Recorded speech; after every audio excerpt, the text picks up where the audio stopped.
Warren Colby had been right about everything for 20 years. He was right about the drought of 1869 when he sold half his cattle before the grass died and his neighbors lost entire herds. He was right about the early frost of 1871 when he moved his horses to the lower pasture 3 days before the ground locked solid and two other ranchers lost animals to the cold. He was right about which men could be trusted in a business deal and which ones smiled too wide when they shook your hand. In Hamilton Valley, Montana territory, Warren Colby's judgment was the kind of thing people talked about, the way they talked about the mountains, permanent, reliable, simply there. So when he stood in his barn on a morning in the spring of 1874, driving nails into a fence post with the mechanical rhythm of a man whose hands know their work without being told, and he stopped mid-swing and stared out the small window toward the north, he was thinking about the one time he had been wrong. His right hand was stiff. Two fingers on that hand had been frostbitten in the winter just past, and though they had healed well enough, they no longer bent quite the same way. He flexed them slowly, watching the motion, then looked again toward the north, toward the place where a woman he had underestimated had built something he had called foolish, and where that something had kept 7 people alive through the worst night Hamilton Valley had ever seen. He had not yet gone to stand beside it and reckon with what it meant. He was not ready, but he knew he would go. Some debts required you to show up in person. The narrator's voice settled over the image. Like the quiet that follows a storm, Warren Colby had been right about everything for 20 years. And the one time he was wrong, it was the only time that mattered. Cut to 6 months earlier, April 1873. The funeral for James Whitfield was held on a Thursday, which was the kind of plain, unremarkable detail that nobody remembered afterward. What people remembered was the widow. Clara Whitfield stood beside the grave with her hands folded in front of her and her eyes open and dry. She was 29 years old and she had been married for 4 years, and she stood there in the cold February air while Reverend Edmund Graves read the words he always read, and she did not cry. It was not that she had no feeling. The people of Hamilton Valley would decide later, after enough time had passed for people to reconsider their early judgments, that they had misread what they saw that day. But on that Thursday in February, what they saw was a woman who did not weep, and they drew from that the simplest conclusion available to them. Warren Colby stood at the back of the small gathering with 3 other men, his hat in his hands, and he watched Clara through the whole of the service. He was not a cruel man. He did not mean anything unkind when the thought formed in his mind. But the thought came anyway, the way thoughts do when you have not yet learned to question them. Strange woman doesn't cry. He would remember that thought for the rest of his life. He would not be proud of it. What Warren did not see, because no one saw it, was what happened the night before the funeral. Clara had sat with James through the final hours in the chair beside his bed, holding his hand while his breathing changed and then slowed and then stopped. She had already wept by then. She had wept for 2 weeks in the dark alone while James was still alive, but already leaving. By the time Thursday came, there was nothing left.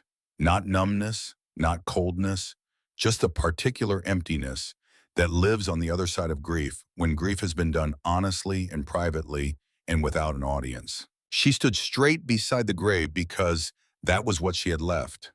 Straightness, purpose, the faint beginnings of a plan she had not yet named. That night, 2 hours past midnight, Clara sat on the front step of her cabin with a lantern at her feet and looked down at the ground between her boots. Not at the sky, not at the dark mountains, down at the frozen earth, at the frost crystals, catching the lantern light at the surface of something she was beginning to understand differently than she had before. She was not thinking about grief. She was measuring. Her grandmother Ruth had a way of talking about the earth that most people in Wyoming had considered eccentric, and a few had considered prophetic. Ruth Whitfield had come west from Pennsylvania as a young woman, had buried 2 children and 1 husband in the soil of the Wind River Range, and had concluded from that long acquaintance with loss that the ground beneath a person's feet was the most honest thing in the world. Clara had been 12 years old the first time she understood what her grandmother meant. A storm came down from the north in November, the kind that erased the horizon and made the world feel like a room with no doors. Ruth did not panic. She did not pray loudly or send anyone for help. She simply walked to the corner of the kitchen, lifted a section of floorboard, and said, "Come with me."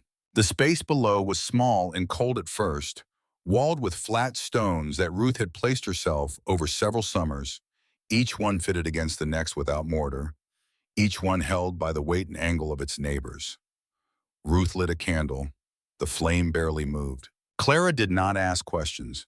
She watched her grandmother's hands move over the stone wall, the way a person touches something they build and therefore trusts completely, and she understood without being told that this space had been made carefully and with full knowledge of what it needed to do. Ruth did not give a speech. She only said quietly as the storm screamed somewhere far above them, "The earth does not leave you. Remember that." Clara remembered. Standing on the frozen ground of Hamilton Valley in the first hours after her husband's funeral, 29 years old and alone for the first time in her adult life, she pressed the toe of her boot into the soil and felt the resistance of it. Solid, patient, waiting for someone to ask something of it. She went inside and began to plan. By the third day of digging, Claire's hands had blistered, and the blisters had broken, and the broken skin had hardened into something tougher than it had been before. She dug for 2 hours each morning before the rest of the day's work began using a short-handled spade that had been James's and that still had the shape of his grip worn into the wood. On the third morning, the spade struck something different. Not the soft resistance of packed earth or the grinding complaint of a buried root.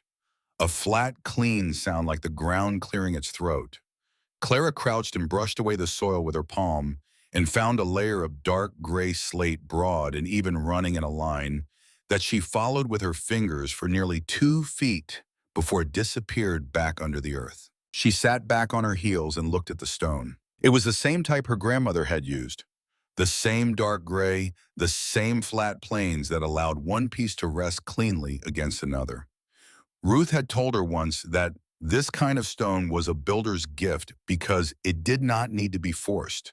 It wanted to lie flat. It wanted to be stacked. You only had to understand its preference and work with it rather than against it. Clara had not been looking for this stone. She had not expected to find it 3 feet below her kitchen floor. But there it was, waiting as if it had always known someone would come looking. She picked up the spade and kept digging. The technical work of the hidden room took shape over 3 months through spring and into the heat of summer. The dimensions came to her practically the way all practical things come to people who are working with specific problems rather than abstract ones 8 feet deep, because that was the depth at which the Earth's temperature stabilized into something a human body could tolerate. 14 feet long and 7 feet wide, because that was what she could line with the stone she was pulling from the creek bed 200 yards from the cabin. The walls went up without mortar. This was the part that made the most structural sense, and also the part that would later confuse people who tried to understand how the room had survived so much. Dry stacked stone fitted piece by piece without binding agent is counterintuitively more durable in soil that shifts with temperature and season than mortared stone, because each individual piece can move slightly without breaking the integrity of the whole. The wall breathes. It adjusts. Clara did not know the engineering theory behind this. She knew it because her grandmother's hands had shown her, and because the stone itself told her when a piece was right by the way it settled without resistance into its place. She cut the trap door in June beneath the kitchen table wide enough for a ladder and 2 buckets to pass through side by side. She built the ventilation in July, 2 narrow wooden pipes hidden inside the cabin's ceiling beams, one pulling fresh air down from outside, one carrying used air up and out. The principle was simple: cold air is heavier than warm, so it falls. Warm air from bodies and lanterns rises. If you place the intake and the exhaust at the right positions and the right heights, the air moves on its own without any mechanical assistance. You are only borrowing a process that the atmosphere already performs. She dug the escape tunnel in the second half of July, working in the early mornings when the air was still cool enough to breathe properly underground. 20 feet of horizontal passage shored with rough timber leading out through the hillside behind the cabin to a door set into the slope and covered with a thick layer of transplanted sod. From above, it looked like nothing, like a slight irregularity in the grass that might be a root or a buried stone. It was July when she came closest to stopping. The afternoon was 90 degrees and the tunnel smelled of raw earth, and her back had been aching for 2 weeks, and she sat at the entrance to the passage with her knees up and her arms resting on them, and looked at the incomplete work and thought with a clarity that surprised her, "No one will know if I stop today. No one is watching. No one will ask." She sat with that thought for 10 minutes. The heat pressed down. A hawk circled somewhere above the tree line, patient and unhurried. Then she picked up the spade and went back in. Not because of resolve or courage or any of the large dramatic feelings that stories like to assign to moments like this. She went back in because she was not finished. That was all. She was not the kind of person who left things unfinished, and no amount of heat or loneliness or the voice in her head that sounded uncomfortably like Reverend Graves was going to change that fundamental fact about her. Warren Colby had opinions the way some men have possessions accumulated over years, carefully maintained, and not easily surrendered. He rode past Clara's cabin on a morning in May, heading toward the southern pasture to check on a fence line, and he saw her in the yard dragging a flat stone twice the size of her head across the ground with a rope looped around her shoulders. He stopped his horse. He watched for a moment. Then he called out to her. Clara looked up, let the rope go slack, and waited. He told her the ground in this part of the valley was too soft. He told her that digging that deep would compromise the foundation of the cabin. He had been in Montana for 18 years, he said, and he knew this land and what she was building would collapse before winter. He said it plainly and without meanness, the way a man says something when he is certain of it. Clara looked at him for a moment with an expression he could not quite read. Then she said, "Have you ever been in a real Wyoming blizzard, Mr. Colby?" "Not a Montana storm. A Wyoming blizzard. There is a difference between a man who knows what death looks like and a man who has only heard it described." Then she picked up the rope and started pulling the stone again. Warren sat on his horse for another moment. He did not have a response. This bothered him more than he expected. He was a man who generally had responses.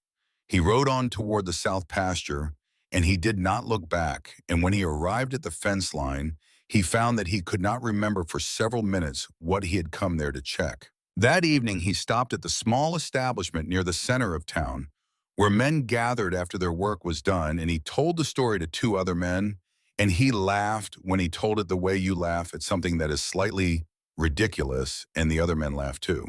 Dr. Silas Pruitt was sitting at the far end of the room, as he usually was, with a cup of coffee going cold at his elbow and a book open on the table that he was not reading. Pruitt was 58 years old, had come to Montana from Philadelphia in 1865 after losing his wife and infant son to typhoid in a single week, and had since then developed the habit of being present in rooms without participating in them. He heard things, he formed conclusions. He generally kept them to himself until he had sufficient reason not to. He did not laugh at Warren's story. He waited until the laughter had subsided, and then he asked, without looking up from his book, "How deep is she digging?" Warren blinked. He realized he did not know. He had not looked carefully enough to estimate. He had looked just long enough to form a judgment, and then he had looked away. Pruitt turned a page he had not read and said nothing further. Reverend Edmund Graves came to Clara 3 times, and each time he came differently, which was how she knew he was a man who thought carefully about strategy. The first time was April, while the digging was still in its early stages, and the pit beneath the kitchen was shallow enough that a person standing at the bottom could see over the rim. Graves arrived in the afternoon and stood near the open trap door with his hat in his hands and a look of gentle concern arranged on his face. He asked how she was managing. He said he worried about her. His eyes moved to the hole in the floor and then back to her face, and his voice was warm and unhurried, and Clara understood within 30 seconds that the warmth was a tool. She told him she was managing, well, thanked him for stopping by, and kept working. The second time was June. He did not try concern this time. He stood straighter and let the full weight of his position settle around him before he spoke. He told her there were things that were not meant to be built by the hands of one person. He said she was working against the land itself. He used the language of his calling, the language of natural order and proper boundaries, and it landed in the room with the authority that such language carries when spoken by a man who has spent decades watching it work on people. Clara looked at him. She said James did not die because God failed him, Reverend. He died because he got cold and his lungs gave out. I am making sure that does not happen to me. Those are the same thing in different words, and I am not confused about which one I can do something about. Graves left without responding. It was the second time in 2 months that a man had left her yard without a response. And both times she noticed the silence that followed their departure felt larger than anything they might have said. The third time was August, and this time Graves brought company. He arrived with Warren Colby and 2 other men from the valley, and the group of them stood in her yard with the particular body language of people who believe they are doing something responsible. Graves spoke about community concern. He used the phrase "a woman alone" several times, not cruelly, but with an emphasis that carried its own kind of pressure. He suggested that having a few men examine the structure would put everyone's mind at ease. Clara looked at the 4 men standing in her yard. She looked at Graves, who had his hands clasped behind him and was watching her with the expression of a person who has prepared for several possible responses. She looked at the 2 men she knew less well, who looked slightly uncomfortable in the way that people do when they have been brought along to provide mass rather than thought. And she looked at Warren Colby. Warren was standing slightly apart from the others. He was not looking at her. He was looking at the ground between them at some point in the soil that seemed to require his full attention. He was the largest man in the group and the most capable, and the one whose presence gave the visit its weight, and he would not meet her eyes. Clara said nothing. She let the silence run longer than was comfortable. Then from the corner of her vision she saw Pruitt. He had come along apparently, though he had stayed back near the fence and had not spoken. He was looking at the open trap door in the kitchen, visible through the screen, and as she watched, he gave one small, brief nod, barely a movement at all, as though he were agreeing with something he had observed, rather than with anything being said. Only Clara saw it. She looked back at Graves and told him politely that she appreciated the community's concern and that the structure was sound. Then she went inside and closed the door. That night was different from the others. Clara went down into the unfinished room and sat against the stone wall in the dark without a lantern, and she let the question come that she had been keeping at a careful distance for 6 months. What if they are right? Not about the ground, not about the structural concerns, not about what was proper for a woman alone, but about the deeper thing, the thing Graves had not said directly, but that had been present in every visit. What if this is just how grief looks when it has nowhere else to go? What if she was building not a refuge but a monument to her own fear? She sat with it. She did not argue with it or dismiss it. She let it be as large as it needed to be. Then she put her hand against the wall. The stone was cool and dry and completely still. It did not shift. It did not tremble. It had been fitted by her hands over 3 months, piece by piece, each one locked against its neighbors by weight and angle, and the patient logic of stone, and it held. It simply held. She did not find an answer to her question that night, but there was something in the steadiness of the wall against her palm that was in its own wordless way sufficient. She climbed back up and slept. Nora Finch came in late July unannounced on a Tuesday afternoon when Clara was sitting on the porch with her boots off, letting her feet breathe after a morning in the tunnel. Nora was 45, a widow herself for 3 years with 2 children, a girl of 5 named Lily and a boy of 8 named Henry, living in a cabin 3 miles to the east on land her husband had homesteaded and that she had continued working alone since his death. She was a quiet woman, not cold, but contained with the particular self-sufficiency of someone who has learned not to ask for things she might not get. She stood at the yard's edge for a moment looking at the cabin, then came and sat on the step below Clara without being invited. They sat together without speaking for a little while, which was comfortable, because Nora was one of those people who did not fill silence out of nervousness. Eventually, Nora looked at the screen door and then down at the porch boards and said with a kind of difficulty that she wanted to ask how Clara had built the room below the floor. She had heard people talking. She had her own thoughts about winter and about being alone with children when things went wrong. Then she said, "But if I ask, they will put me in the same group as you." Clara looked at her for a moment. She said, "When you are ready, I will show you." Nora nodded. She stayed for another 10 minutes without speaking much, and then she stood and said goodbye and walked back toward the east. But at the gate, she stopped and she turned and she looked past the cabin toward the slope of the hill behind it, where the grass grew a little thicker in one irregular patch near the base of the rise. She stood there long enough to memorize the location. Clara, watching from the porch, understood exactly what she was doing and said nothing. You did not need to say everything. The summer passed in the way that summers pass when you are working hard enough that the days lose their individual names and become a single long effort. August arrived hot and dry and the creek dropped and the pasture grass went pale, and Clara finished the last of the tunnel shoring and fitted the sod door into the hillside and stood back and looked at what she had built. From above, there was a nothing. A slight thickening of the grass over one low section of the rise, a faint rectangle if you knew what you were looking for and were standing at exactly the right angle in exactly the right light. Otherwise, nothing. The ground looked the way ground looks, ancient and indifferent and entirely disinterested in the purposes to which human beings put it. She had spent 4 months building something invisible, and the invisibility was the point. You did not put a sign above a shelter. You put the shelter below the sign of everything ordinary tucked under the unremarkable surface of a hillside, waiting for the day when ordinary was not enough. She walked the perimeter of the hidden system one last time.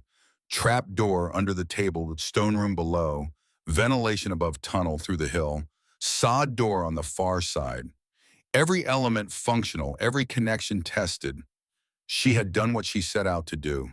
She had done it alone, and she had done it correctly, and the fact that no one in Hamilton Valley believed it would amount to anything was information about Hamilton Valley, not about the room. A week after Graves' third visit, Dr. Pruitt arrived at her cabin alone. He knocked, which most visitors to rural properties in 1873 did not bother to do. Clara opened the door, and he stood with his hat in his hand and said directly without preamble, "May I go down and look?" She said, "Why?" He said, "Because I have watched enough people die of cold in this valley to know that Warren Colby and Reverend Graves have no idea what they are talking about." Clara stepped back from the door. Pruitt spent 10 minutes below.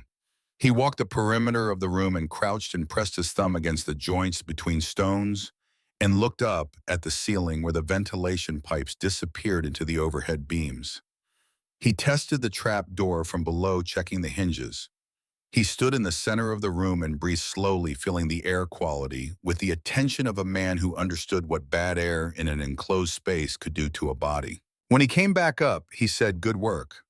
2 words. He put his hat back on. At the gate, he stopped with his back to her and asked how many people the room could hold. Clara said 6 comfortably. 10 if it came to that. Pruitt nodded once and walked away without turning around. He did not explain the question. He did not explain anything. But Clara stood on her porch after he disappeared down the road and felt for the first time in 6 months that she was not entirely alone in what she was doing. She did not know why he had asked about capacity. She did not know what he was anticipating.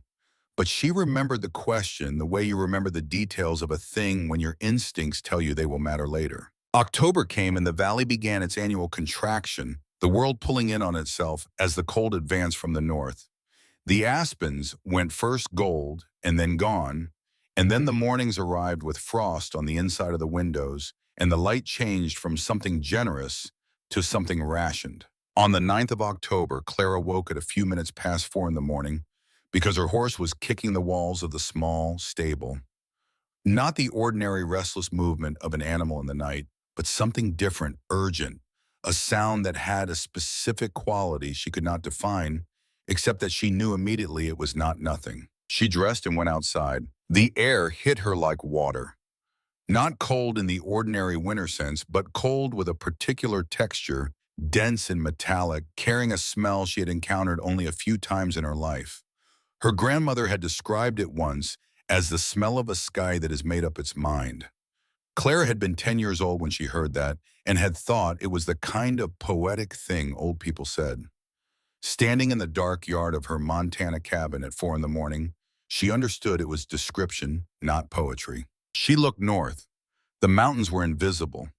The sky where they should have been was a color between purple and gray that had no name in ordinary conversation.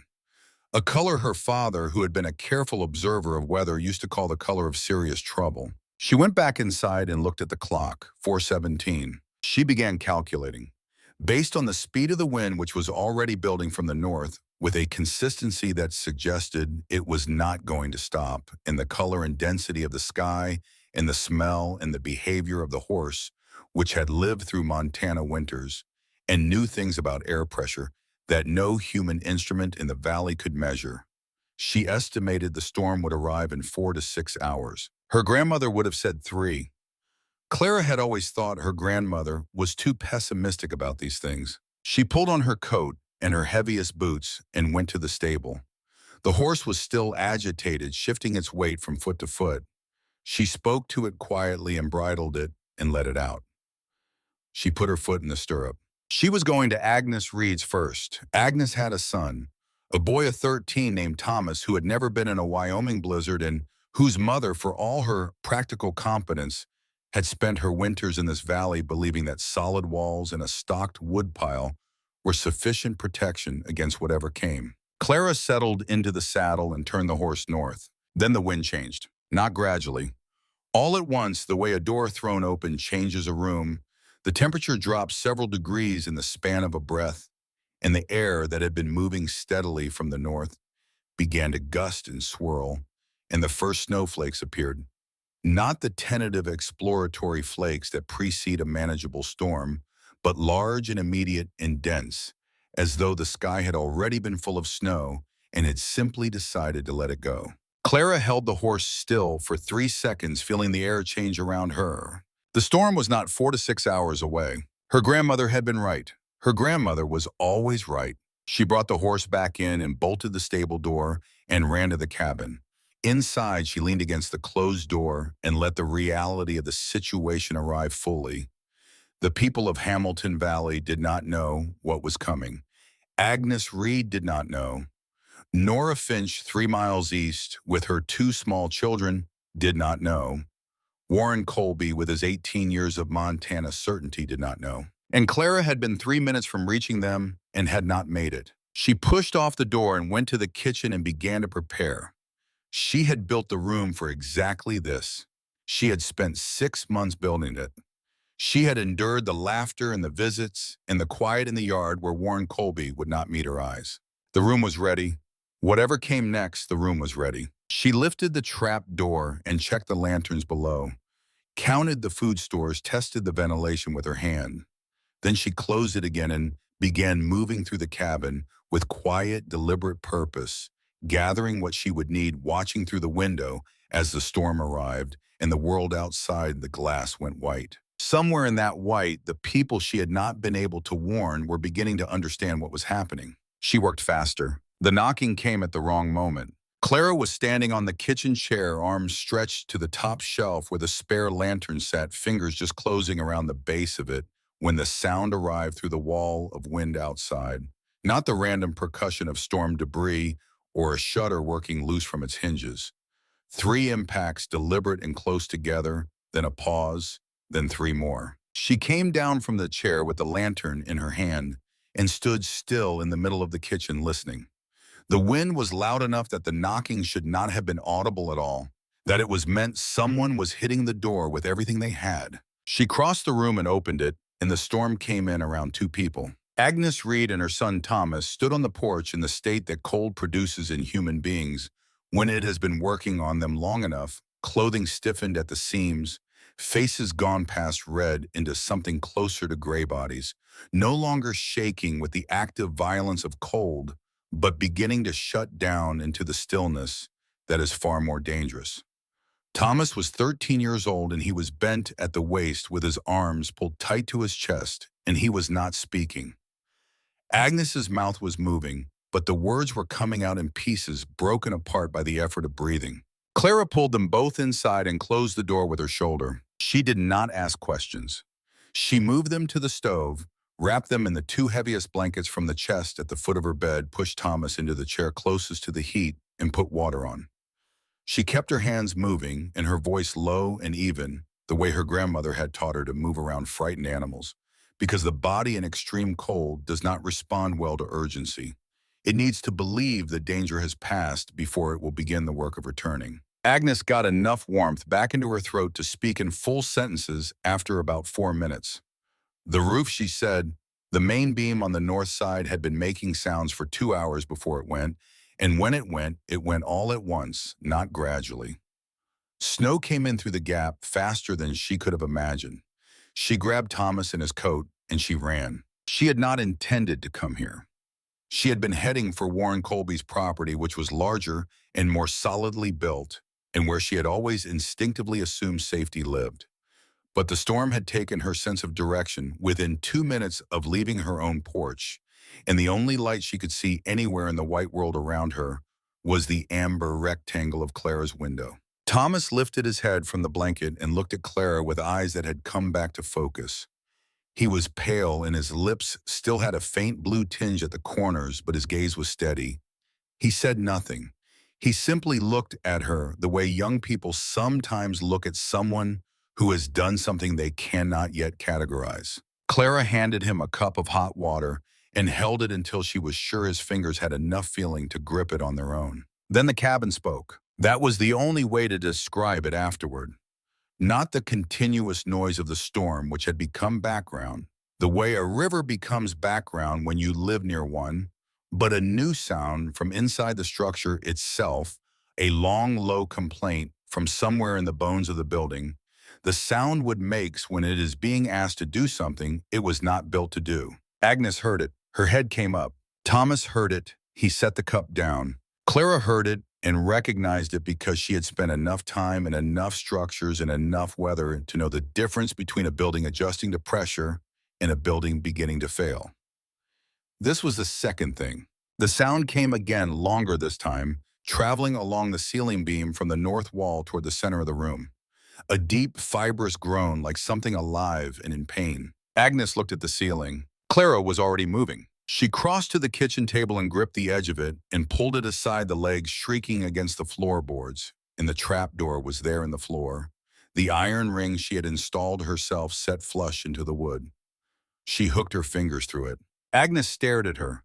Her voice had a quality in it that Clara recognized as the sound of exhausted people confronting one more thing they did not have the resources to process. She said, "You are not going to take us down there." Clara looked at her. Not unkindly. She said, "Your roof is already gone. This one is going next." That is not a guess. Agnes did not move. The beam above them produced a sound like a rifle shot. Not a creak, not a groan.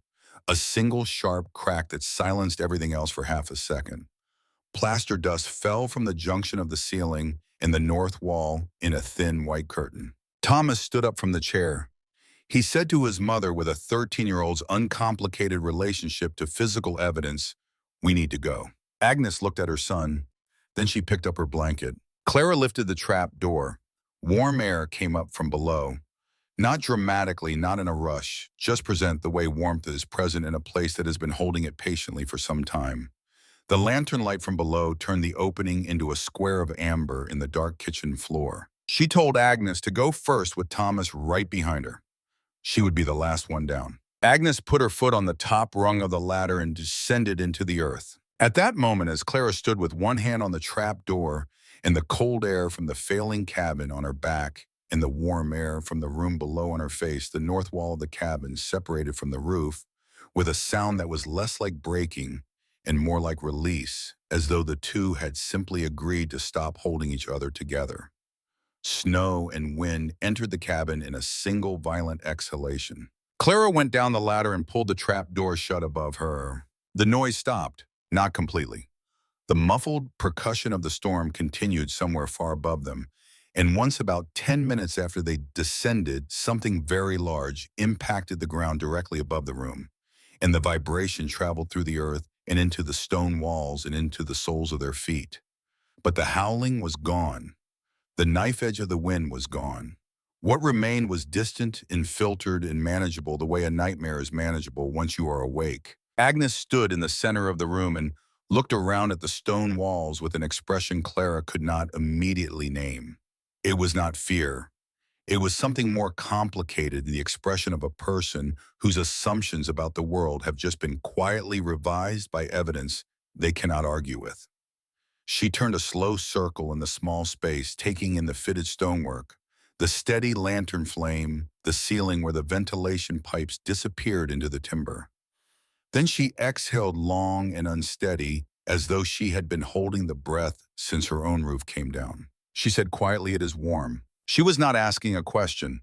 She was reporting an observation that did not fit her existing understanding of what underground spaces were supposed to feel like. Thomas was already in motion. He walked the perimeter of the room the way a person walks through a place they intend to understand, touching each wall in turn, crouching to look at the base where stone met earth and floor, standing to look at the ceiling. He was not afraid, he was cataloging. He stopped at the south wall and put his palm flat against the stone. He said, "Who taught you to do this?" Clara said, "My grandmother." Thomas nodded in the slow, serious way that young people nod when they receive information they plan to keep. Above them, the cabin continued to fail. They heard it in pieces, each separated from the last by a silence that felt like held breath. First, the sound of the main beam giving way entirely, a long descent of cracking and impact that seemed to go on longer than physically possible. Then something smaller, a section of wall, or a portion of the roof, a sharper noise, and then a rushing sound that might have been snow filling the space where structure had been. Then quiet for nearly 20 minutes, during which no one in the room below spoke. Agnes sat on the floor with her back against the south wall and her blanket around her shoulders and her eyes closed. Not sleeping, present but interior, the way people get when they are processing something that requires most of their available attention. Clara sat near the base of the ladder with her own back against the wall, the spare lantern burning steadily beside her, and she listened. Not to the sounds above, to the room itself. The temperature had not moved. The air cycling through the ventilation pipes above was fresh and dry. The stone around them absorbed no anxiety, registered no emergency. It simply held the way it had been holding since June, the way it would continue to hold when this night was over and the next winter came and the one after that. She was listening to the room and watching the candle flame, which told her what the air was doing, when Warren Colby's voice came through the earth. It did not come from the trap door above. It came from the tunnel. Clara was on her feet before she had consciously decided to move. The tunnel entrance was in the north wall of the room, low and narrow, closed with a timber door she had fitted herself. From behind that door came a sound that she initially processed as the storm finding a new point of entry, a scraping and a pushing inconsistent with the steady pressure of wind. Then it came again, and it was not wind. It was a hand, the specific, unmistakable sound of a hand dragging itself along a wooden surface, because the arm attached to it no longer had the strength to lift itself. Agnes opened her eyes. Thomas turned from the wall he had been examining. Clara took the lantern and moved to the tunnel door and opened it. Warren Colby lay in the mouth of the tunnel with his head and shoulders inside the room and the rest of him still in the passage. He was covered in snow that had compacted against his clothing into something closer to ice than powder. His hands were the color of old wax, and he could not close them fully. His hat was gone. His face, when he turned it up toward the lantern light, carried an expression that Clara had never seen on him before, and that she would not see on him again after this night, the look of a man who has run out of certainty and found nothing on the other side of it. She and Thomas took him by the shoulders and pulled him the rest of the way into the room. He could not speak coherently for several minutes. They wrapped him, and Thomas pressed the older man's hands between both of his own, which were now warm, and Warren lay on his back on the stone floor, looking up at the ceiling of the room he had 9 months ago predicted would collapse before winter. He did not say anything about that. When his speech came back, it came in fragments. He had been at his ranch, he said, when the storm's real force arrived faster and harder than he had prepared for. He had made decisions based on 18 years of Montana winters, and the storm had made different decisions, and his had been wrong. He had tried to reach his nearest neighbor. He had been turned around in the white within minutes. He had gone down twice in the snow. The second time, he had not been sure he was going to get back up. He had remembered the tunnel, not because he had ever approved of it, not because he had spent any time thinking about it as something that might one day be useful. He had remembered it the way you remember an unpleasant fact and that you pushed to the edge of your awareness and left there because in the last coherent minutes before hypothermia begins to rearrange your thinking, the mind apparently goes looking through everything it ever stored and retrieves whatever is relevant without asking your permission. He said, I knew where the hillside door was. I remembered you putting it there. I had told myself at the time it was foolish. He stopped. Agnes was watching him from across the room with her blanket around her shoulders. Thomas had moved back to give Warren space to breathe. Warren turned his head and looked at Clara, who was crouched beside him, checking the color returning to his fingers. His voice was rough and quiet. He said, I went by Nora Finch's place before the storm closed everything down. She had 2 children in there. Clara's hands went still. He said the structure was already compromised when I passed it. I could see it from the road. One wall had started to go. The room was very quiet, Agnes said with a sharpness that was not cruelty, but was not gentle either, and that carried all the accumulated stress of the past 2 hours directed at the nearest available target, Clara. You knew the storm was coming. You knew before any of us. Why did you not warn them? The question sat in the air between them. Clara looked at Agnes. She said, I got on my horse at 4 in the morning. The storm arrived 3 hours early. I was at my stable door when the wind changed. I could not have reached anyone in time. She said it plainly and without apology because it was the truth, and because the truth did not require decoration. But she felt the weight of it settle in her chest as she said it because knowing the truth of something does not always make it easier to carry. Agnes looked at her for a moment longer. Then she looked away. The room held all of them, and the storm held the room, and no one spoke for a while. Clara sat with the question Agnes had aimed at her and let it be what it was. She did not argue with it inside her head or construct defenses against it. She simply sat with it and felt the specific weight of it, which was the weight of 3 hours of the gap between when she had understood what was coming and when the storm had made reaching anyone impossible. Nora Finch, 5-year-old Lily, 8-year-old Henry. 3 miles east in a structure Warren had seen failing before the worst of it arrived. She sat with that, and she did not look away from it, and she did not pretend it was smaller than it was. Warren lay against the north wall with his arm behind his head and his eyes open in the dim light. He had been watching the lantern flame for some time, the way it moved in the small currents that the ventilation drew through the room. He had spent 18 years in Montana believing he understood this country, and the country had spent one night disabusing him of that belief with a thoroughness that left no room for argument.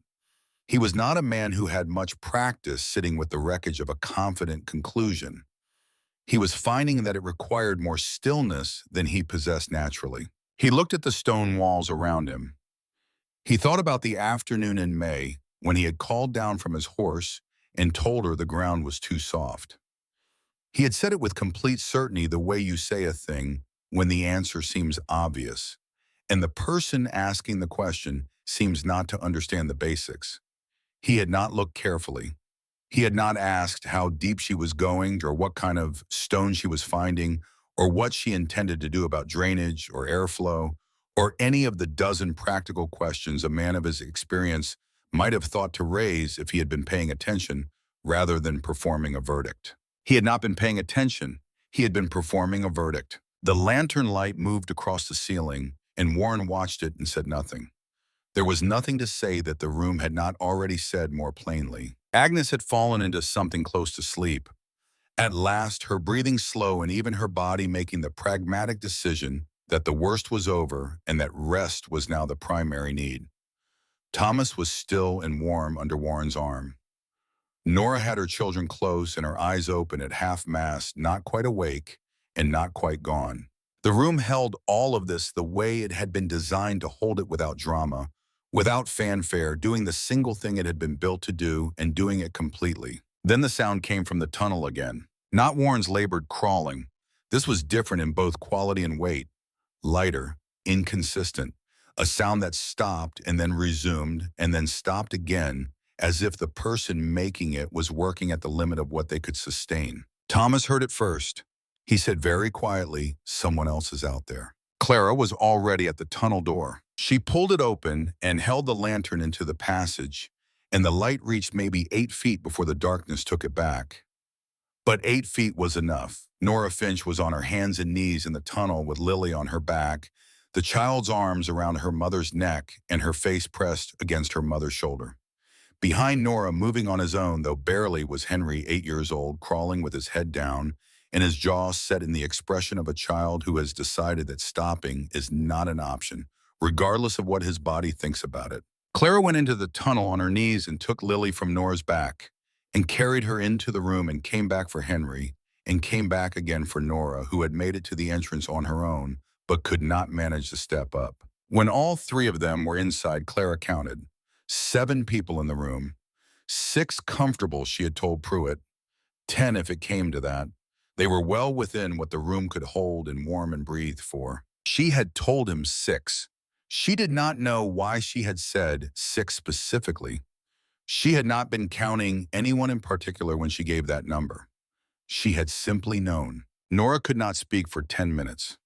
Her children were both breathing, both conscious, both wrapped in whatever blankets could be redistributed from the existing supply. Lily fell asleep within minutes of being warm, the deep, instantaneous sleep of small children who have exhausted every resource they possess. Henry did not sleep. He sat against the wall beside his mother and looked around the room with the systematic attention he shared with Thomas, 2 boys of different ages conducting the same inventory by instinct. When Nora could speak, she said she had been in the tunnel because she had remembered where it was. She had seen the hillside door in July from a distance when she had visited Clara and then walked home by the long way around the back of the property. She had not asked about it. She had not mentioned that she had noticed it. She had simply filed the information away with the particular care that people who live alone with children learn to apply to anything that might one day be the difference. When her roof began to give way, she thought of the door in the hillside. Clara said, "I told you when you were ready, I would show you." Nora looked at her. She said, "I came late." Clara shook her head. "She said you came exactly when you needed to." The exchange was brief, and neither woman added anything to it because there was nothing to add. The room spoke more clearly than anything either of them could have said. Warren had been listening from his position against the north wall, his color returning slowly, his hands beginning to move again with something approaching their normal range. He had been quiet since his initial account of how he had arrived. Now he said to the room in general, and to no one in particular, in the flat tone of a man working through something that requires more time than he currently has, "Reverend Graves. Has anyone seen where he went?" Nobody had. Clara thought about Graves. She thought about the 3 visits and the 3 different tactics and the man who had spent the better part of a year working to convince her that what she was doing was wrong. She thought about what her grandmother had told her about certain kinds of people, not as a warning, but as an explanation. There are people, Ruth had said, who would rather die standing than live kneeling. Do not hate them for it. That is just how they are made. She said Graves will not come here, not because he does not know where here is, but because coming here means admitting he was wrong about it. The room was quiet. Warren said to no one, to the stone wall, to the general atmosphere of the room, "I would not have come either. If I had not been in the condition I was in when I crawled through that passage, I would not have come." It was the most honest thing Clara had ever heard him say. No one acknowledged it directly because acknowledging it would have diminished it. It was the kind of admission that required space around it to mean what it meant. Thomas had moved at some point during the last hour to a position near Warren, and at some point Warren had put his arm around the boy, not dramatically, but in the automatic way that adults and children rearrange themselves in small spaces when cold is still a recent memory. Thomas was half asleep. Warren was not sleeping at all. He was looking at the ceiling with the expression of a man conducting a very long, very private conversation with himself. Agnes sat across the room with her eyes closed and her breathing slow. She was not asleep either. Henry Finch sat beside his sleeping sister and watched the lantern flame with the stillness of a child who has run out of energy for movement but not for attention. He stayed that way for a long time, neither frightened nor restless, simply present in the room that had received them, until his eyes finally closed and his head dropped against his mother's arm. At some point, deep in the night, when the storm above had climbed to a register that none of them had heard before, a vibration moved through the floor of the room, through the stone, through the earth, up through the soles of their feet. It was not the ordinary percussion of wind or falling debris. It was something much larger than both a concussive wave that passed through solid ground and told them without ambiguity that something enormous had ceased to exist above them. Warren sat straight up. He asked what that was. Claire opened her eyes. She said another roof. She did not specify whose. There was no way to know. The sound could not be located or identified with any precision. It was simply the storm making its accounting, and the accounting was large. Warren lay back against the wall. He put his arm back around Thomas, who had not fully woken, and he looked at the ceiling, and he did not ask anything else. In the fourth hour of the night, when the seven of them had arranged themselves into whatever positions their bodies had found, and the lantern had been turned down to preserve fuel, Clara was the only one fully awake. She sat near the base of the ladder with her back against the wall and her hands in her lap, and she let the question she had been keeping at the edge of her attention come fully to the center of it. If she had left for Agnes's cabin 30 minutes earlier, not 3 hours, not at a different time of day, just 30 minutes, the storm would still have cut her off. The math was not complicated, but 30 minutes was a small enough number that the mind could spend time with it, could turn it over and examine it from different angles, could wonder. Nora was asleep 4 feet away with her children against her. They were breathing. They were warm. Clara sat with the 30 minutes and let it be what it was. She did not resolve it. She did not decide it was not her fault or that it was. She simply sat with it in the way that her grandmother had taught her to sit with hard things without flinching and without performing anything. And she waited for the night to end. Just before the fourth hour became the fifth, Warren's voice came from across the room. Low, not quite a whisper. She was not sure whether he knew she was awake or was speaking to the room in general. He said, "Do you think there is anyone still out there?" Clara looked at the tunnel door. She said, "There is one person I am certain is still outside." Warren was quiet for a moment. Then he said, "Graves." Clara did not answer. She did not need to. The fire in the lantern made a small sound as it adjusted to some microscopic shift in the airflow from above, and the light moved slightly on the stone walls and then steadied again, and the room held all of them in the dark while the storm did what storms do when there is no one left to argue with them. The silence arrived the way important things often do not, announced not gradual but simply present, where it had not been before. Clara felt it first in the wall behind her back. The stone had been conducting a faint rhythmic tremor for hours, the deep structural conversation between the storm and the earth, and then the tremor was not there anymore. She opened her eyes in the dark and sat very still and listened to the absence of something she had stopped consciously registering hours ago. The storm was not over. Wind still moved above them, but the quality of it had changed from something that intended destruction to something that was simply finishing the way a fire burns differently in its last hour than it does at its peak. The difference was the difference between an argument and its aftermath. Thomas was the first to speak. He had been awake for some time, she suspected, though he had been still enough that she had not been certain. He was sitting near the base of the ladder with his face tilted up toward the trap door, and without turning his head, he said very quietly, "It stopped trying." It was an odd way to put it, and also exactly right. Warren stirred against the north wall. Agnes opened her eyes. Nora, who had been in and out of true sleep for the past hour with the practiced vigilance of a mother whose children are still not fully safe, lifted her head and looked at Clara. Clara stood and went to the ladder. She put both hands flat on the underside of the trap door and pushed. It did not move. The weight of snow above it held it closed with a calm, indifferent finality. She went to the tunnel door, opened it, and crouched to look into the passage. A thin line of gray light showed at the far end where the hillside door met the ground. Not the gray of deep night, the gray of early morning filtering through several inches of packed snow. She came back to the room and told him what she had found. Warren was already on his feet. He crossed to the ladder without being asked and positioned himself beneath the trap door and set his shoulders against it and pushed with his legs. His face went red with effort. The door shifted a quarter inch at most, and then held. Snow compacted by its own weight through the night, sitting directly on top of the wood. He tried again. The door moved another fraction.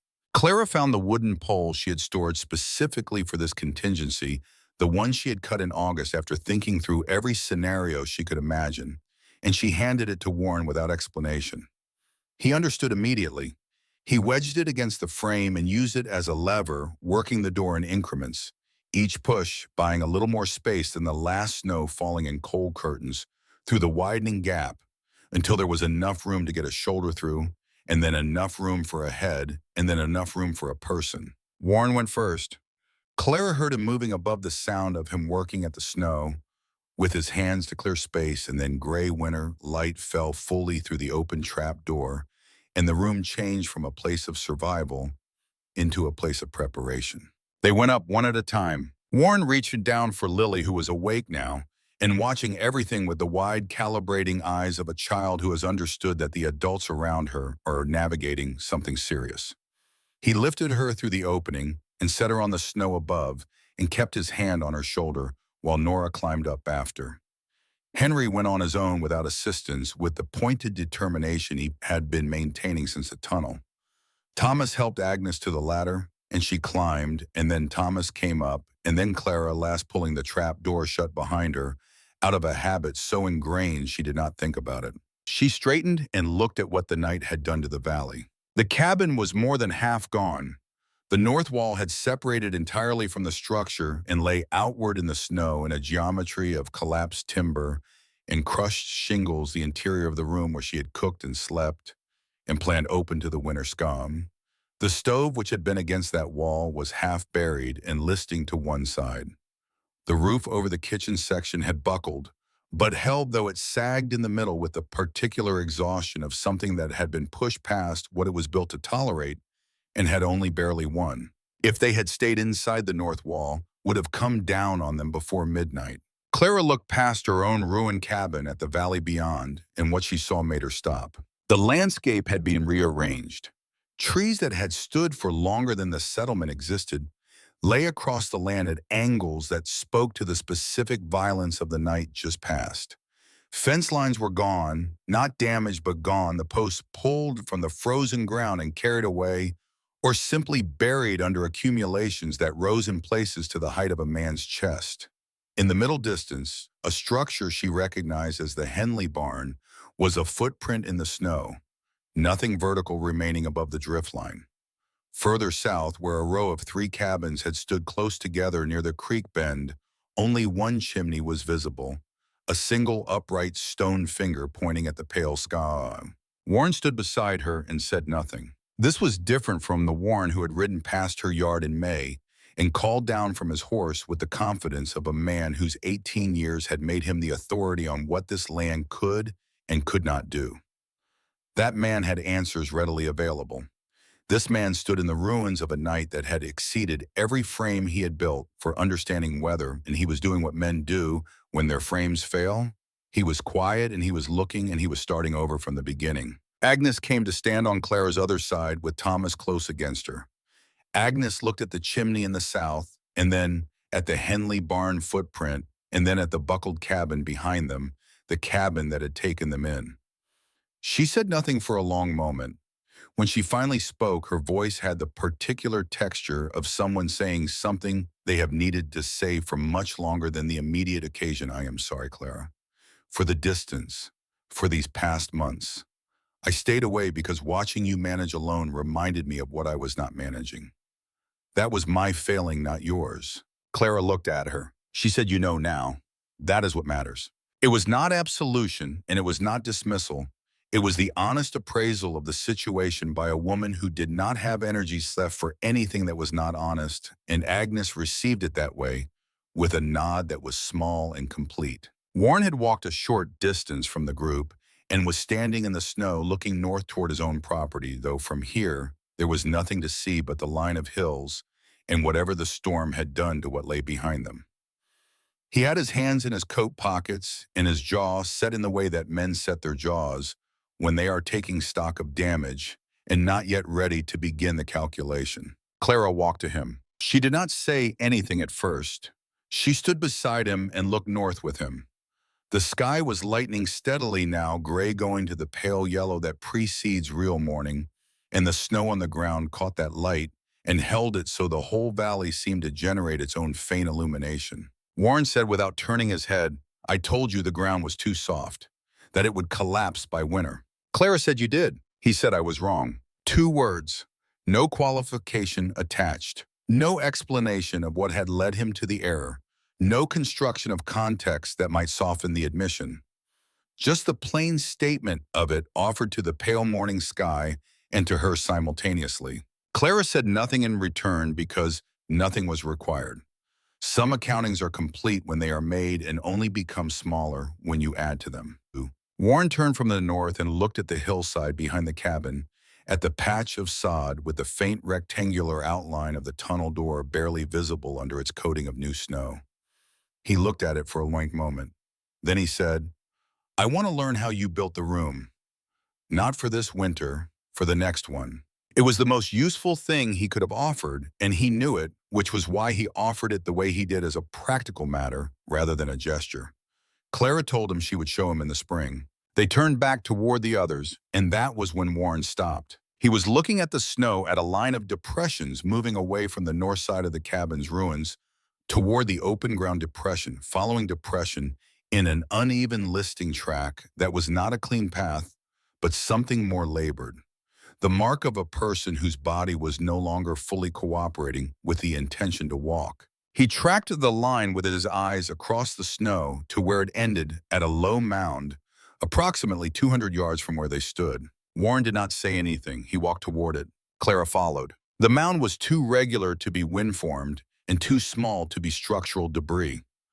Warren crouched beside it and began to move snow aside with both hands, and within 30 seconds his hands met resistance that was not cold and not wood. Reverend Edmund Graves lay on his side beneath 16 inches of compacted snow, his coat pulled around him and his knees drawn slightly up in the position that the body assumes when it is trying to conserve the last of something. He was breathing. It was shallow and slow, and each exhale left a faint mist that dissipated before the next one came, but it was there. Clara knelt on the other side of him and put 2 fingers against his neck and counted. She looked up at Warren. She said, "We need to get him inside what is left of the cabin. The stove section is still standing." Warren did not ask questions about whether Graves deserved the effort. The question did not appear on his face. He simply got his hands under Graves's shoulders and looked at Clara until she got her hands under Graves's feet and they carried him across the snow together. The section of cabin still intact was the kitchen corner and the wall nearest the stove. The stove itself had been knocked from its proper position but was not broken, and Clara righted it by degrees while Warren supported Graves against the surviving wall, and Thomas, who had followed them without being told, packed snow into the gap under the stove's legs to level it. There was wood still dry inside a section of the interior wall had protected it through the night, and within 15 minutes there was heat. Clara worked on Graves with the focused attention she brought to all practical problems. She worked from the center of his body outward, bringing warmth back slowly and in the right sequence. The way you treat a man who has been that cold, which is carefully and without rushing because urgency does additional damage. She did not speak to him while she worked because he was not conscious enough to hear her, and because speaking would have taken attention she needed for the task. Nora came in with Lily and Henry and sat them near the stove. Agnes brought whatever blankets had survived the partial collapse of the cabin. Thomas moved between tasks without being assigned them, carrying things, clearing debris, keeping the fire supplied, working with the unself-conscious efficiency of someone who has found the thing they are naturally suited to doing. Graves came back slowly the way people come back from deep cold, not in a sudden awakening, but in stages, each stage more present than the last. First, the breathing deepened. Then his hands, which had been completely still, made a small involuntary movement. Then his eyes opened half-mast, at first the eyelids working with the particular heaviness of extreme fatigue. He looked at the ceiling for a while. He looked at the stove. Then he turned his head and he saw Clara, and he closed his eyes again. He said, with his eyes still closed in a voice that was barely a voice at all, "I am not deserving of this." Clara said, "That is probably true, and you are here anyway. The second part is what matters now." Graves was quiet for a moment. When he spoke again, it was slower and even quieter, like a man working through something he has not yet finished thinking. "I tried to reach your cabin. Before the worst of it, I do not know what I intended to do when I arrived. I had not decided." Clara looked at him. She thought about the 3 visits, the gentle concern and the religious authority in the group of men in her yard. She thought about the person who had constructed all of that and then walked into a blizzard in the dark, apparently without a fully formed plan, apparently without the clarity that had always been the cornerstone of his public presence. She said, "It does not matter what you intended. You are here." Warren had settled against the wall to Clara's left, close enough to the stove to feel it working. He had been watching Graves through the exchange with an expression that was neither warm nor cold, the expression of a man suspending judgment until he has more information. After a silence that lasted long enough to have weight, he said to Graves directly and without preamble, "I would not have come to that room either, if I had not been finished." Graves opened his eyes and looked at him. Warren said, "I crawled through that tunnel on my stomach in the dark because I had run out of every other option. If I had still had options, I would have kept using them until they were gone, and then I would have died in the snow with my certainty intact." He paused. "I am not saying that to make you feel better. I am saying it because it is true, and because I think you already know it is true about yourself, and I see no reason to let you carry it alone." The room was quiet around the stove. The fire worked steadily. Outside, the wind had reduced itself to the ordinary ambient sound of winter moving through a landscape. Graves turned his face back toward the ceiling. He did not respond to what Warren had said, not with words, but something in his posture changed in a way that was visible, even bundled, as he was in everything they had found to put on him. The held quality of it released slightly, the quality of a man who has been braced for something and found that the something did not require the bracing after all. It was the most private exchange Clara had ever witnessed between 2 men who did not entirely like each other, and she looked away from it to give it the room it needed. Thomas was sitting a few feet from the stove with his back against the surviving wall, and he had found a stick somewhere in the debris and was drawing in the thin layer of ash and dust on the floor, a careful, methodical drawing that Clara recognized after a moment as a floor plan. A room with walls marked at intervals, a door in the floor, a passage leading out at an angle. He was working from memory from his single night in the space below, and he was getting it substantially right. Clara watched him without saying anything. He looked up and found her watching, and did not look embarrassed. He said, "I want to understand how the walls stay standing without anything holding them together." Clara said, "Each stone holds its neighbors. None of them can fall without taking the others with it, which means none of them fall alone." Thomas looked at what he had drawn. He thought about that. He said, "So the weakness is also the strength." Clara looked at the boy for a moment in the firelight. She thought about her grandmother sitting beside her when she was 12 years old, silent and patient, letting her find the answer in the stone rather than in an explanation. She said yes, exactly that. Thomas went back to his drawing. The 3 days that followed were the hardest work of Clara's life, and she had spent 6 months digging alone, so this was not a comparison she made lightly. The storm had taken a specific inventory of Hamilton Valley, and the items on that list were substantial. 4 cabins were structural losses. 2 more had partial collapses, serious enough that their occupants could not safely return to them. The Henley barn was gone entirely, and with it a portion of the Henley family's winter stores that represented the difference between adequate and precarious. 3 people had been injured too, with frostbite serious enough to require Pruitt's extended attention, one with a broken arm from a falling beam.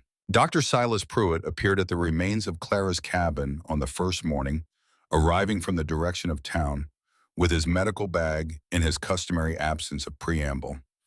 He looked at the assembled survivors with the assessing eye of a man taking inventory, checked each of them in turn, spent the most time with Graves, and then straightened and looked at Clara with an expression she had not seen on him before, though it took her a moment to identify it.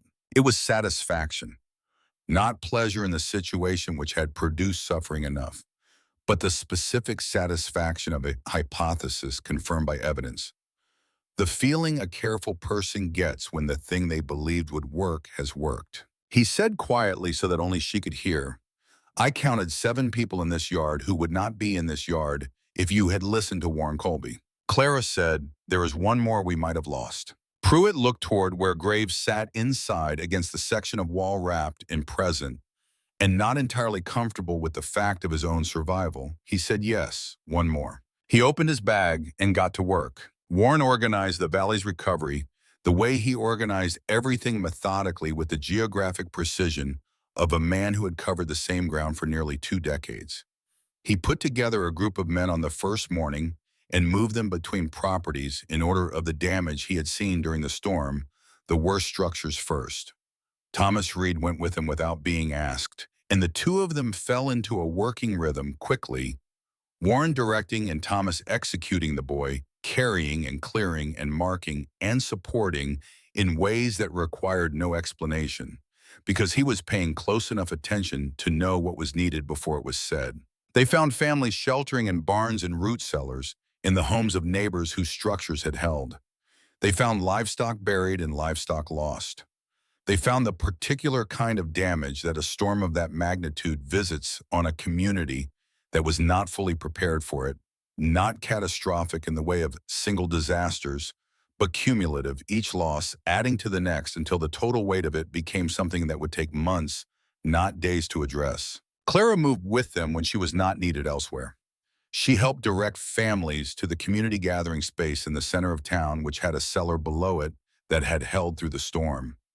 She helped Pruitt when his hands were full. She answered questions about the hidden room plainly and without drama when people asked, and several people asked because word had traveled fast through the valley about where the survivors of the worst night had spent it. She watched Warren work across those 3 days and understood something about him that his certainty had previously obscured.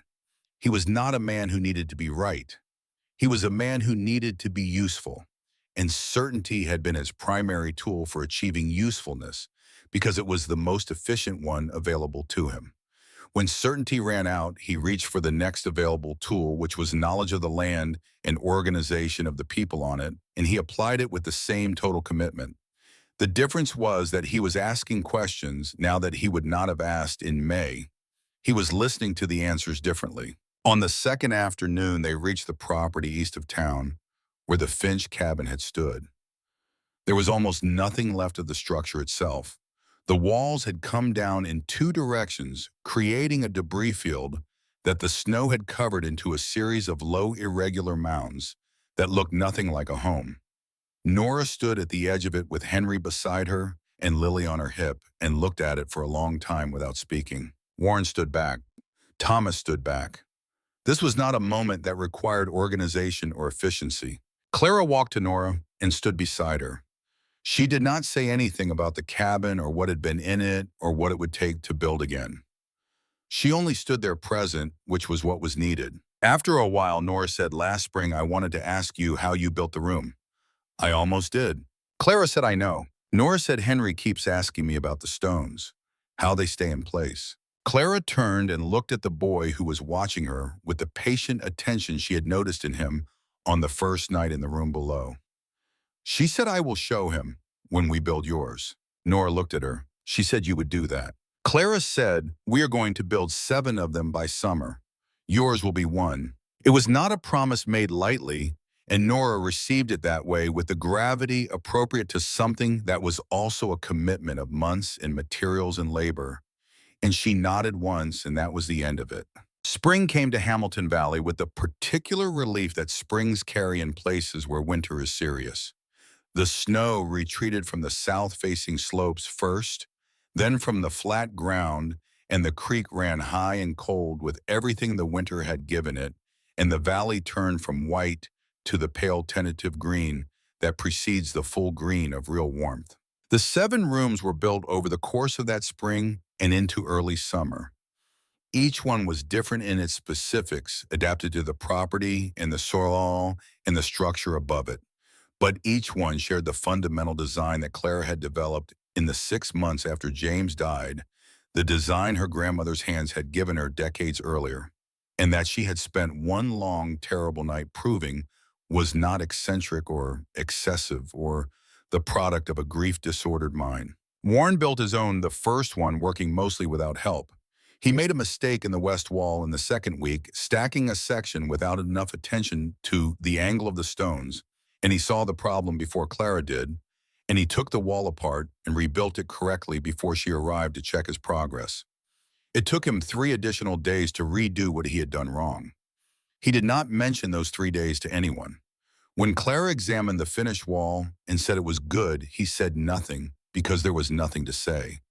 The work spoke.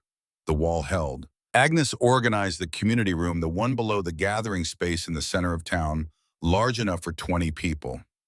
It was Agnes who presented the project to the Valley's residents at the meeting in April, standing in front of people who had spent years treating Clara Whitfield's underground room as an object of concern and presenting it as an object of civic necessity.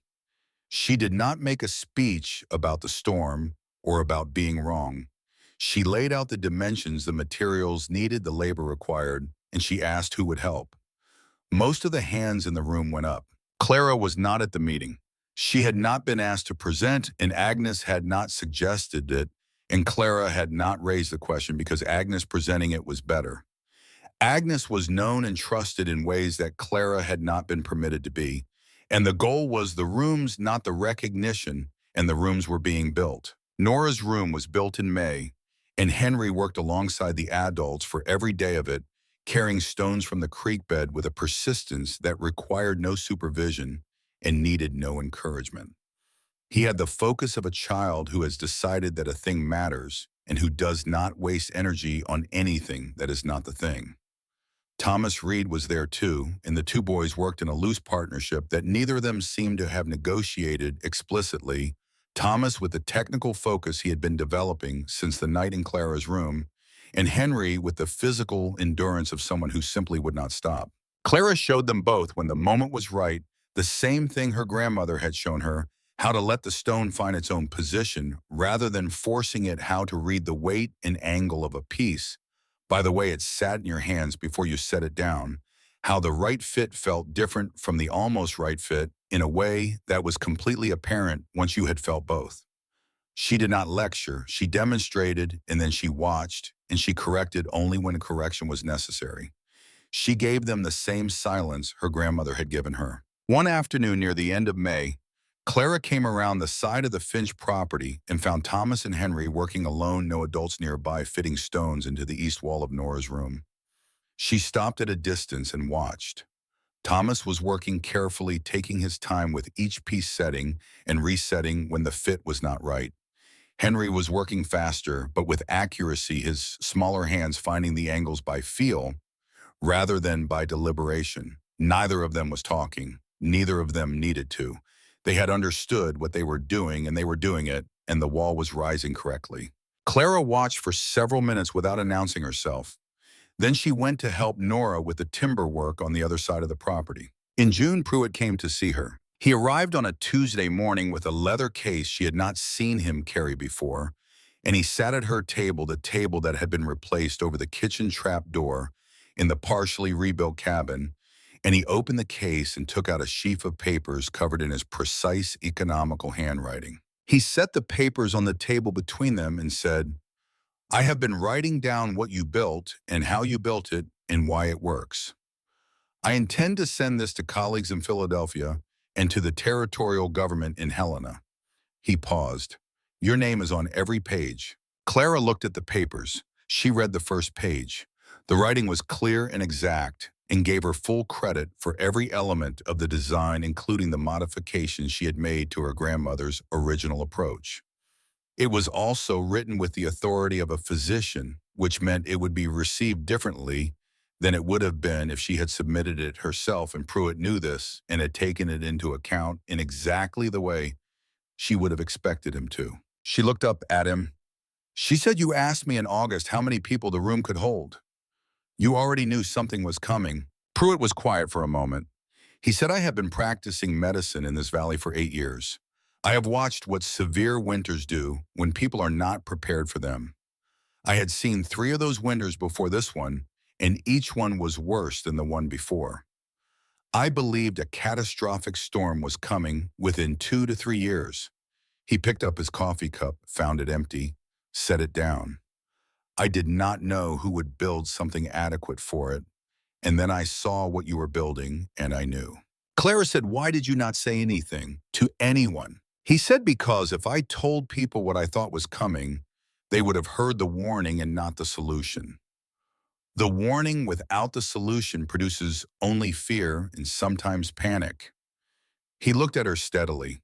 "But if someone built the solution first and built it where people could see it, and the storm came and the solution worked, then people would understand both the warning and the answer at the same time, in the right order." Clara sat with this for a moment. She thought about the 8 months between his first sight of her project and the night of the storm. She thought about the meeting in April where Agnes had presented the community room to a room full of people with their hands raised. She said, "You calculated all of that." Pruitt said, "I am a doctor. Calculation is most of what I do." She looked at the papers again. She thought about her grandmother crouching in the Wind River Range with a candle, her hands on the stone wall she had built in the summers, preceding the winters she knew were coming. Ruth had not explained herself either. She had simply built what was needed and waited for the need to become apparent to everyone else. The echo of it was too precise to be coincidence. Clara thought it was probably not coincidence. Some understanding of what the earth could offer and what the sky could threaten ran in certain people passed down through proximity and demonstration rather than instruction, and it surfaced when it was required and did what it was built to do. She told Pruitt to send the papers. The room below the cabin, the original room, the one she had dug with her own hands, beginning 4 days after she stood dry-eyed at her husband's grave, became the thing that Pruitt's documentation made it a record, a design, a proof of concept that traveled further than Hamilton Valley and was reproduced in forms she would not see and in places she would not visit. She knew this abstractly from the occasional piece of correspondence that found its way back to her, but she did not spend much time thinking about the distant applications. She spent her time in the valley. She taught Thomas what she knew about stone and soil and the relationship between a structure and the ground it occupies. And Thomas was a student in the way that certain students are the ones who do not just learn what they are taught, but use it as a starting point for things the teacher has not yet imagined. By the summer of the following year, he was proposing modifications to her designs that she found herself seriously considering, and by the year after that, she was finding that she was learning from the questions he asked as much as he was learning from the answers she gave. The second winter tested everything that had been built and everything held. It was not as severe as the first storm. No storm in the subsequent years of Clara's life in Hamilton Valley was as severe as the night of October 9th, but it was severe enough in the 7 rooms plus the community room performed exactly as they had been designed to perform, and 8 families spent the worst of it below the ground in warmth and breathable air and came back up to find their valley battered, but their people intact. Warren wrote in his journal on the worst night of that second winter, "The earth holds us," as her grandmother said it would. He did not read this aloud to anyone and did not intend to. It was a private accounting, the kind that men who have made significant errors and understood them and corrected them make for themselves in the quiet moments when the work is done and the people they care about are safe. 34 years later, on a morning in 1907, when the aspens along the Hamilton Valley Creek were in their gold and the air had the particular clarity of high elevation in October, Thomas Reed drove a post into the ground beside the original room's hillside entrance and fastened a small sign to it. He was 47 years old, and he had spent 3 decades working as an architect designing structures in 3 territories and 2 states. And this was the most important thing he had ever built, in the sense that mattered most, which was not the structural sense. The sign read, "Built by Clara Whitfield, 1873." A reminder that wisdom is not always loud, but it always survives. He had written the words himself, not because he was a writer, but because he was the person who had been there. He had been the 13-year-old boy who sat against the stone wall and pressed his palm flat and felt the warmth the earth had kept through the coldest night he would ever experience. And he had been the student who learned from a woman who had learned from her grandmother, and he had been the young man who drew floor plans in ash on a ruined cabin floor the morning after the storm, and who had never in the 34 years since stopped drawing them. He stood back from the sign when it was secured and looked at it for a while. The stone entrance to the room was beside him, unchanged. After 3.5 decades, the fitted stonework, as solid as the day Clara had set the last piece in place. Thomas crouched down and looked at the joint between two stones near the base of the entrance frame, the same kind of joint he had first tried to replicate as a boy helping with Nora's room, the joint that had taught him more about structural integrity than any formal training he later received. The stones still held each other without anything binding them. The wall still breathed, still adjusted, still stood. He straightened and looked at the hillside and the valley below it and the mountains beyond, the same view Clara had looked at on the morning after the storm when she first understood what the night had taken and what it had not. Then he walked back down toward the road, back toward the town that had grown around the original settlement, back toward the life he had built from what she had taught him. The room remained where it had always been below the ground, holding its warmth against whatever the sky decided to do next, exactly as it had been built to do by a woman who had remembered what her grandmother told her and had done the work and had not stopped when stopping would have been the easier choice. The stone held. The earth held. The knowledge passed from one pair of hands to the next, across the decades held most of all. That was the thing about the ground beneath you. When you learned to understand it, it did not leave you. It simply waited patient and warm and entirely indifferent to what anyone said about it for the moment when its purpose became clear.